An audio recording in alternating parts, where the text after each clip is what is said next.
अस्सलाम वालेकुम रहमतुल्लाहि व बरकातुहू।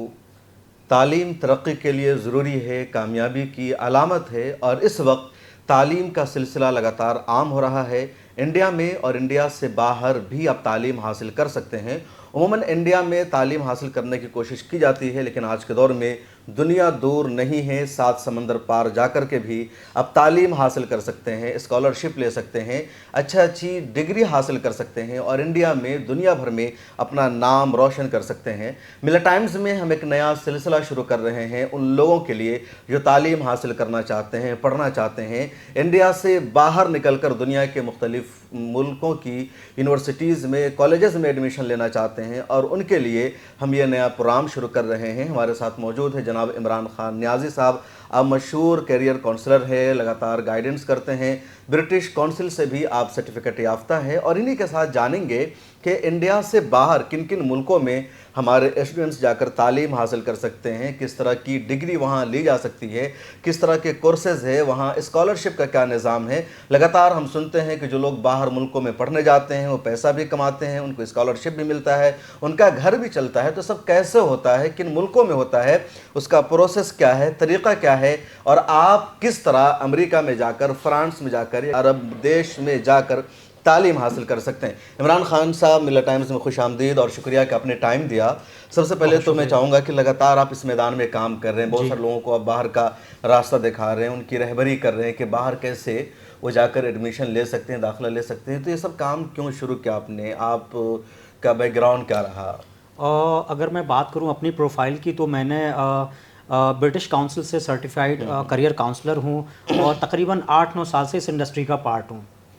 और अगर मैं बात करूं अपनी एजुकेशनल बैकग्राउंड की तो I am an MBA graduate in international business and marketing. तो बाहर के मुल्कों में आजकल बहुत ज़्यादा रुझान है एडमिशन लेने का, पढ़ने का। पहले हम तारीख़ में सुनते थे कि फ़लाँ साहब ने जा कर के कैम्ब्रिज में तालीम हासिल की, ऑक्सफोर्ड में, लंदन गए, अमेरिका गए, लेकिन अब ऐसा लगता है कि आम लोग भी जा सकते हैं। तो किन किन मुल्कों में मौक़े हैं एजुकेशन के? अगर हम बात करें इंग्लिश स्पीकिंग कंट्री में जाने का कुछ ज़्यादा रुझान शुरू से रहा है सिंस ब्रिटिश पीरियड। बिल्कुल। तो जैसे US एक बहुत अच्छा ऑप्शन है, कनाडा है, ऑस्ट्रेलिया है, न्यूजीलैंड है, सिंगापुर है, मॉरिशियस है, UK है, आयरलैंड है। अगर हम यूरोप की बात करें तो वहाँ पर मुख्तलिफ ममालिक हैं, जैसे फ्रांस है, जर्मनी है, स्पेन है, इटली है, स्विट्ज़रलैंड है। तो काफ़ी अच्छे कंट्री हैं हायर अच्छा, इन एजुकेशन मुल्कों के में लिए। किस किस तरह के कोर्स के लिए जा सकते हैं लोग, ये बताइए ज़रा।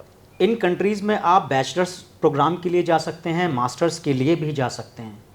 और आम तौर पर जो इंडियंस जाते हैं, अगर हम पिछले साल का रिकॉर्ड देखें तो तकरीबन 13 lakh Indian student in countries में हायर एजुकेशन के लिए गए हैं। सिर्फ पिछले साल? एग्जैक्टली, पिछले साल का जो रिकॉर्ड है। प्रीफर क्या क्या कोर्स करते हैं वो लोग? बैचलर्स के बहुत सारे प्रोग्राम हैं, मास्टर्स में बहुत सारे प्रोग्राम हैं। अगर हम बात करें बैचलर्स और मास्टर्स लेवल पर, बेसिकली सब लोग सबसे ज़्यादा पढ़ने जाते हैं बिजनेस मैनेजमेंट के कोर्सेज, जैसे MBA हो गया। MBA में भी कई स्पेशलाइजेशंस है, जैसे मार्केटिंग है, फाइनेंस है, अकाउंटिंग है, इंटरनेशनल बिजनेस है। उसके बाद हेल्थ केयर में है, स्पोर्ट्स मैनेजमेंट है। उसके बाद अगर हम साइंस स्ट्रीम की बात करें तो एक टर्म होता है STEM courses, science, technology, engineering and mathematics. ये प्रोग्राम के लिए काफ़ी इंडियंस जाते हैं पढ़ने के लिए। और आपका जो आर्ट्स से रिलेटेड कोर्स हैं, जर्नलिज्म है, हॉस्पिटैलिटी के कोर्सेज हैं, लॉ पढ़ने जाते हैं बच्चे। लॉ तो बहुत पहले से लोग जाते रहे। जी बिल्कुल। अभी कहाँ जाते हैं लॉ पढ़ने ज़्यादा बच्चे?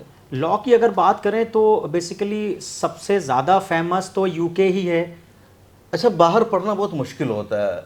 आम लोग सोचते हैं कि बाहर का खर्च बहुत आएगा, हॉस्टल वहाँ के महंगे, मतलब हर एक का सपना नहीं हो सकता।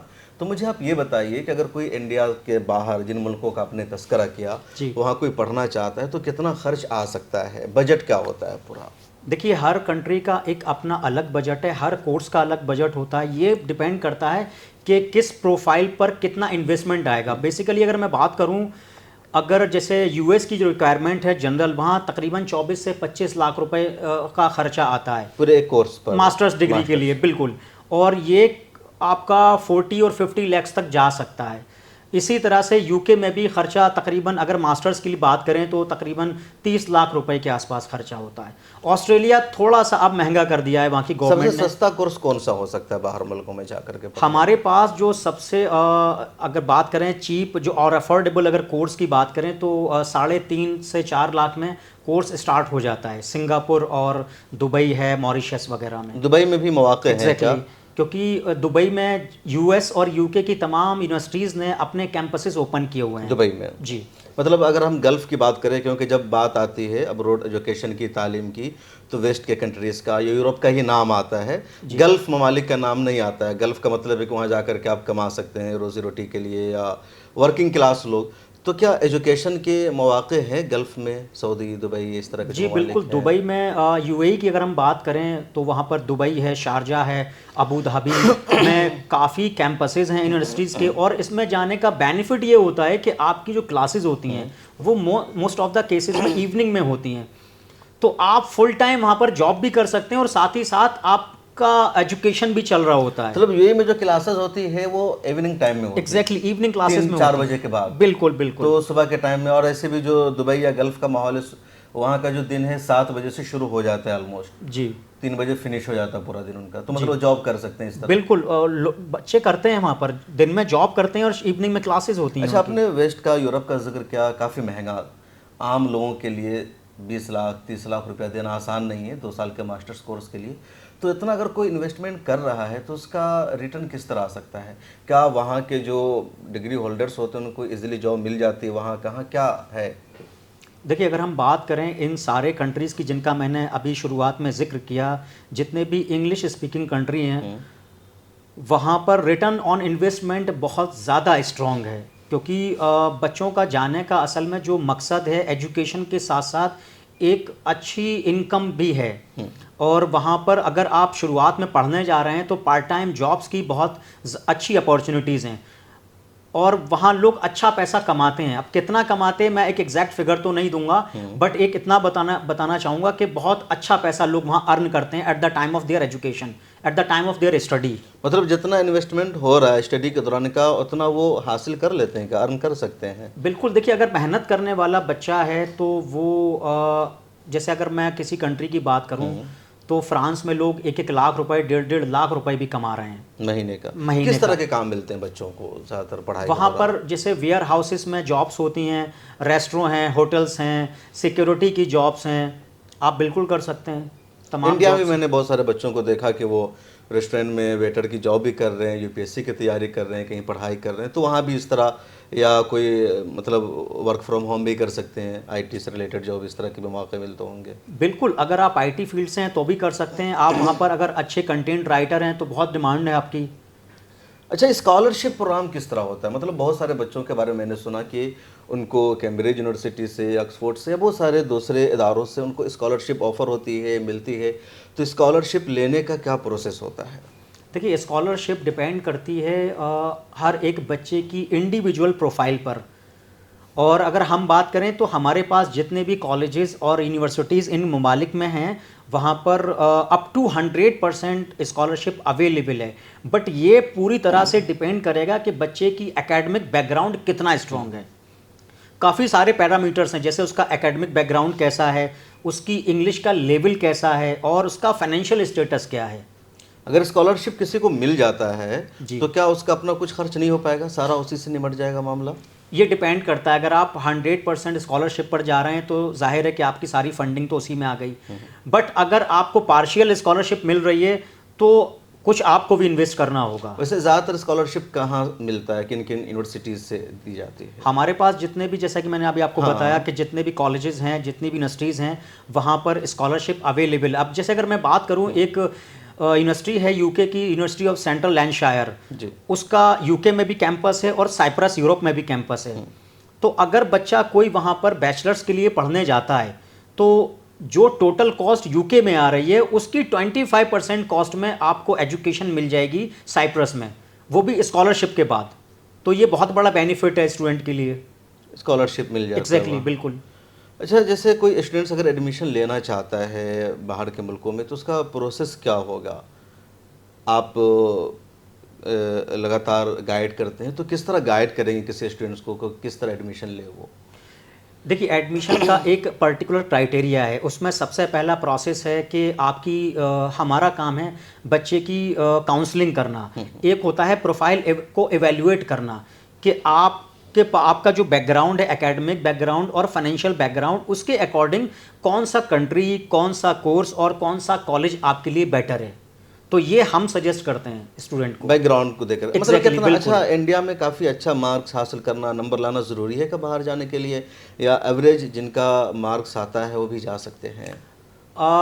जाहिर है, देखिए, अगर अच्छा बैकग्राउंड है तो ज़्यादा चांसेस होंगे आपके लिए, बट ऐसा नहीं है। अगर आपके पास 45% या 50% भी है या 55% मार्क्स हैं +2 में या फिर ग्रेजुएशन में, तो बिल्कुल आप भी जा सकते हैं, ऐसा नहीं है। अच्छा, ये बताइए मुझे कि एक तो जो ग्रेजुएट हैं, ग्रेजुएशन जिनकी पूरी हो चुकी है, वो मास्टर्स या दूसरे प्रोग्राम के लिए जा सकते हैं, लेकिन अगर किसी का 10th मुकम्मल हुआ है या 12th पास है, उसके लिए क्या अपॉर्चुनिटीज़ है बाहर? देखिए, जो बच्चे अभी रिसेंटली 9th और 10th में पढ़ रहे हैं और वो चाहते हैं कि 12th के बाद बाहर जाएं, तो मैं उनसे रिक्वेस्ट करूंगा कि एक बार वो किसी अच्छे करियर काउंसलर के पास जाएं और एक प्रॉपर काउंसलिंग लें कि +2 में, 11th और 12th में ऐसे कौन से सब्जेक्ट्स अच्छे हैं जो उनको चूज़ करना चाहिए, ताकि बाहर जाने के चांसेस उनके ज़्यादा हों, बेटर फ्यूचर के लिए।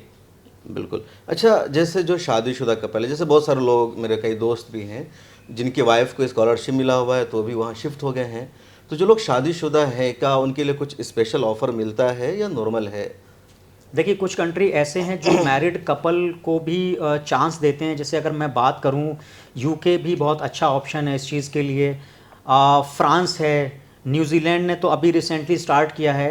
तो इन कंट्रीज़ में अगर आप मास्टर्स के लिए जा रहे हैं, सिर्फ ये फैसिलिटी सिर्फ मास्टर्स प्रोग्राम के लिए है कि अगर आप मास्टर पढ़ने जा रहे हैं तो आपका जो स्पाउस है, जो आपका पार्टनर है, वो वहाँ पर फुल टाइम जॉब कर सकता है। तो ये एक बहुत बड़ा बेनिफिट है।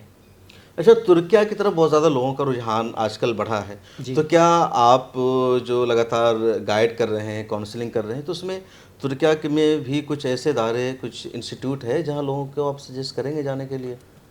तुर्की में तो देखिए अभी हमारे पास कोई ऑप्शन अवेलेबल नहीं है, क्योंकि सबसे ज़्यादा लोग तो यूरोप में जाते हैं पढ़ने के यूरोप लिए। में जाते हैं ना? एग्जैक्टली। हमेशा से डिमांड रही है यूरोप बिल्कुल, की, बिल्कुल, जी। यूके की या अमेरिका की, आजकल जी, बहुत ज़्यादा बिल्कुल, डिमांड है, बड़े बड़े बिल्कुल। लोग जाते हैं। अच्छा इमरान साहब, जब बात होती है इंग्लिश स्पीकिंग कंट्री की या बाहर पढ़ने की, तो जहन में ही आता है कि जिसकी अंग्रेज़ी बहुत अच्छी हो, जी। इंग्लिश बोलना जानता हो, वही बाहर जा सकता है। तो जिनकी या जिन बच्चों की इंग्लिश अच्छी नहीं है, मेहनत से पढ़ाई नहीं की उन्होंने, हिंदी में रह गए, खेलते कूदते रह गए, अब उनको बाहर जाने का अगर शौक़ है, जी। तो उनके लिए क्या ऑप्शन है? क्या दरवाजे बंद है या अंग्रेज़ी बोले बगैर भी ऑप्शन है जाने का? जी, बिल्कुल, ये बहुत अच्छा सवाल है, क्योंकि हमारे पास चूँकि हम हिंदी बेल्ट में हैं, we are a part of north India, तो काफ़ी सारी ऐसी प्रोफाइल्स हमारे पास आती हैं जहाँ पर इंग्लिश का लेवल डाउन होता है, बट उनको परेशान होने की ज़रूरत नहीं है। अगर उनका ड्रीम बाहर जाने का है तो वो हमारे पास आ सकते हैं काउंसलिंग के लिए, और इवन बिना इंग्लिश के भी हमारे पास काफ़ी अच्छे ऑप्शन हैं। ऑप्शन है? एग्जैक्टली, उसके लिए आपको क्या किसी इंग्लिश स्पीकिंग कंट्रीज़ में या अलग कहीं? नहीं, इंग्लिश स्पीकिंग कंट्री में भी आप जा सकते हैं अगर कम से कम इंग्लिश अच्छी हो जाएगी उनकी। एग्जैक्टली, कुछ सीखे ना सीखे, इंग्लिश तो अच्छी हो ही जाएगी। जी। उसके लिए एक क्राइटेरिया है कि अगर उनके 12th में जो मार्क्स हैं, इंग्लिश के मार्क्स, वो अगर 70+ हैं, तो वो बिना किसी इंग्लिश एग्ज़ाम के, जैसे अब इंग्लिश एग्ज़ाम की बात करें तो एक आइल्स बहुत पॉपुलर कोर्स है, एग्ज़ाम है, PTE है, टोफेल है, तो इनको दिए बिना भी आप वहाँ पर पढ़ने जा सकते हैं। अच्छा, जैसे इंडिया में एडमिशन होता है इमरान साहब, तो जी। एडमिशन का एक टाइम होता है, मार्च अप्रैल या अलग अलग कोर्सेज के अलग अलग महीना में, तो बाहर के मुल्कों का आप बता रहे, तो क्या वहाँ भी कोई टाइम फिक्स होता है कि इसी महीना में एडमिशन होगा, या साल में कभी कभी, मतलब कभी भी हो जाता है? बहुत सारे इंटेक्स अवेलेबल है वहाँ, क्या है तरीका? बिल्कुल, जिन ममालिक की हमने बात की अभी, उसमें काफ़ी सारे इंटेक्स अवेलेबल होते हैं। सबसे बड़ा जो मेजर इंटेक होता है वो सितंबर होता है, उसके बाद जनवरी एक बहुत बड़ा इंटेक है, उसके बाद तमाम और महीनों में भी एडमिशन्स होते रहते हैं। अच्छा, वहाँ के बच्चे जो पढ़ लेते हैं, मतलब डिग्री उनको फ़ॉरेन की मिल गई है, फ्रांस, अमेरिका, यूके, कहीं किसी भी कॉलेज की, तो उन डिग्रीज़ की बुनियाद पर वहाँ आसानी से जॉब मिलती है, या इंडिया में आसानी से जॉब मिलती है, या इंडिया में वैल्यू नहीं होती उसकी? क्या है मामला इसका? देखिए, अगर हम पिछले ट्रेंड्स को देखें अगर, तो ऐसे बहुत कम स्टूडेंट हैं जो बाहर एजुकेशन के लिए गए और वापस इंडिया आए। अब होता ये है कि वहाँ पर ही इतनी ज़्यादा जॉब अपॉर्चुनिटीज़ अवेलेबल हैं, चाहे हम कनाडा की बात करें या फ्रांस की बात करें। और अभी रिसेंटली आप देखेंगे तो फ्रेंच गवर्नमेंट ने और इंडियन गवर्नमेंट के बीच में एक टाई अप हुआ है इंटरनेशनल स्टूडेंट को लेकर, जो इंडियन स्टूडेंट हैं। तो जाहिर है कि हमारे लिए बहुत ज़्यादा बेनिफिट्स हैं इन कंट्रीज़ में। फ़र्ज़ करें कि एक है जेएनयू का पढ़ा हुआ है, एक फ्रांस की किसी यूनिवर्सिटी का पढ़ा हुआ है, जी, सेम डिग्री दोनों ने किया, एक ने यहाँ से एक ने वहाँ से, दोनों इंडियन हैं। अब फ्रेंच सरकार को किसी को जॉब में रखना है वहाँ की किसी कंपनी को, तो किसको प्रीफर करेंगे वो? देखिए जाहिर है कि वो वहाँ के पास आउट को ज़्यादा प्रेफरेंस देंगे, क्योंकि आप जब एक इस तरह के ममालिक में जाते हैं तो आप एक मल्टी कल्चरल सोसाइटी का पार्ट होते हैं, और आपके जो पीयर्स होते हैं, जो आपके कलीग्स होते हैं, वो मुख्तलिफ ममालिक के लोग होते हैं। तो आपका जो एक नज़रिया है ना, जो थॉट प्रोसेस है, वो पूरी तरह से बदल जाता है। तो उनको लगा कि ये हमारे यहाँ का पास आउट है तो इसको ज़्यादा मालूमात है, एग्जैक्टली, बिल्कुल। ज़्यादा अच्छे से काम कर सकता है, माहौल में ज़्यादा है ना घुल मिल जी। सकता है। अच्छा, ऐसा भी कोई मुल्क है का जहाँ आप लोग चाहते हो कि बच्चे ना जाएं, या मशवरा देते हो कि वहाँ पाबंदियाँ हैं? अगर हम अभी लेटेस्ट बात करें करेंट सिनेरियो में, तो I would not suggest any student to choose इधर कनाडा और ऑस्ट्रेलिया, क्योंकि ऑस्ट्रेलिया बहुत ज़्यादा टाइट हो गया है। इस बार का अभी लेटेस्ट उनका जो ट्रेंड देखा गया है, 30% रिफ्यूज़ल रेट है वहाँ का। वीज़ा रिफ्यूज़ हो रहे हैं 30%। क्यों, वजह? वजह यह है कि काफ़ी सारी वजह हैं। लोग फेक डॉक्यूमेंट्स का इस्तेमाल कर रहे हैं, स्टूडेंट फेक मार्कशीट्स का यूज़ हो रहा है, फेक फाइनेंशियल शो हो रहे हैं वहाँ पर। कनाडा से क्यों रोक रहे हैं? वहाँ टारगेट किलिंग हो रही है इस वजह से, या कोई और, नहीं, या पॉलिटिकल क्राइसिस है? नहीं, इंडिया असल और में वहाँ पर कनाडा में? अभी क्राइसिस आया है, हाउसिंग क्राइसिस को लेकर थोड़ा सा जॉब शॉर्टेज है वहाँ पर, इस वजह से गवर्नमेंट थोड़ा सा सख्त हो गई है कनाडा में जॉब शॉर्टेज है? अभी इस वक्त, क्योंकि इमिग्रेशन के जो नंबर्स हैं बहुत ज़्यादा बढ़ गए थे, तो अब उसको वो कम कर रहे हैं। तो अभी 2-3 साल के लिए तो मैं किसी को रिकमेंड नहीं करूँगा, जब तक कि आपका प्रोफाइल बहुत ज़्यादा स्ट्रॉन्ग ना हो। अब एक प्रोफाइल अगर स्ट्रॉन्ग है, उस ये कैसे चेक किया जाएगा? तो इसके जो पैरामीटर्स है वो ये हैं कि कोई एजुकेशनल गैप नहीं होना चाहिए बच्चे का, और उसका जो फाइनेंशियल पार्ट है वो बहुत स्ट्रॉन्ग होना चाहिए।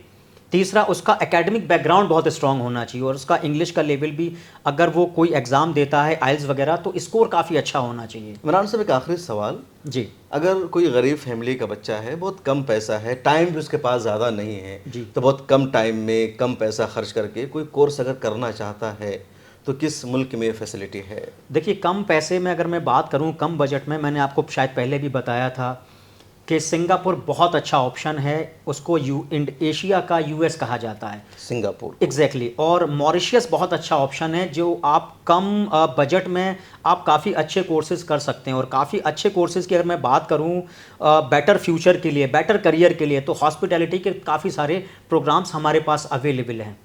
अच्छा, ये सारी जो आप रहनुमाई कर रहे हैं या करियर काउंसलिंग की बात कर रहे हैं, बाहर के देशों के लिए, क्या इंडिया में भी जो कॉलेजेस हैं या सस्ते दामों में कोई कोर्स हो सकता है, तो उसके लिए भी आप करियर काउंसलिंग करते हैं? बेसिकली हमारा काम बाहर के लिए ज़्यादा है, क्योंकि हमारे पास जो टाई अप्स हैं वो 1500 प्लस कॉलेजेस एंड यूनिवर्सिटीज़ हैं जो इन ममालिक में हैं। तो आप स्टूडेंट से चार्ज भी करते हैं इसके लिए, अगर आप किसी को हमारा गाइड असल करते में हैं? काउंसलिंग और profile evaluation free of cost है, तो कोई भी आकर काउंसलिंग ले सकता है, कोई भी ले सकता है? कोई भी ले सकता है। अच्छा इमरान साहब, ये बताइए कि जब आपकी कंसल्टेंसी है, आप लोगों को गाइड कर रहे हैं, तो क्या ऑफिस विज़िट करना ज़रूरी है इन तमाम कोर्सेज़ की मालूमात के लिए, या कोई दिल्ली में नहीं है, बाहर है क्योंकि आपके ऑफिस नोएडा में है, तो मुल्क के किसी भी हिस्से में है, या गल्फ़ में है क्योंकि बहुत सारे इंडियंस बाहर के देशों में रहते हैं, तो भी फ़ोन के ज़रिए आपकी रहनुमाई ले सकते हैं, आप उनको कंसल्टेशन दे सकते हैं? क्या प्रोसेस है? बिल्कुल, कंसल्टेशन के लिए या पूरा जो प्रोसेस है, जो जर्नी है एडमिशन की, उसके लिए आपको हमारा ऑफिस विज़िट करने की ज़रूरत नहीं है। और काफ़ी टाइम से हम पैन इंडिया हमारी सर्विसेज अवेलेबल हैं।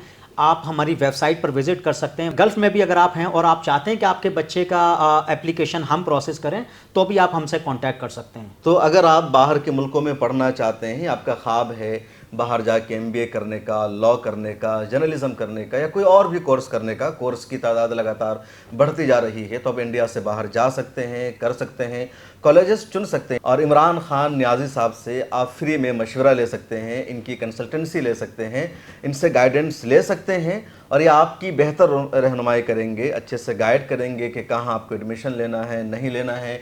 बैकग्राउंड में इन्होंने कुछ कॉलेजेस की फ़ोटोज़ और उनके लोगो भी लगा रखे, क्या आपने लगाया हुआ, जैसे MBA वे कुछ ख़ास मुल्कों का इसमें जिक्र है का? जी, इसमें हमने लगभग सारे ही कंट्री को कवर करने की कोशिश की है जो हम करते हैं। जैसे अगर आप देख रहे हैं तो फ्रांस इसमें अवेलेबल है, UK है, US है, कनाडा है, मॉरिशियस है, सिंगापुर है, तमाम ममालिक इसमें हैं। वहाँ के जो अहम अहम जी, कॉलेजेस बिल्कुल। हैं जहाँ एडमिशन लेना चाहिए उनका अपने यहाँ लिखा हुआ है। जी, जी। तो आपका अगर ख्वाब है, आप सपना पूरा करना चाहते हैं, बाहर जाना चाहते हैं, तो फ्री में इनसे मशवरा ले सकते हैं, इनकी कंसल्टेंसी को विज़िट कर सकते हैं। कोई चार्ज आपसे नहीं करेंगे, अगर करेंगे तो मुझे ज़रूर बताइएगा। इनका नंबर हमने दे रखा है आपके फ़ायदे के लिए, तो डिस्क्रिप्शन में इनका मोबाइल नंबर मौजूद है, आप इनसे रब्ता कीजिए, फ़ायदा उठाइए, बाहर पढ़ने जाइए, तरक्की कीजिए, पैसा कमाइए, ज़िंदगी को एंजॉय कीजिए। फिर मुलाकात होगी। अगर आपने अभी तक मिल्ला टाइम्स को सब्सक्राइब नहीं किया है तो कर लीजिए, फिर मुलाकात होगी।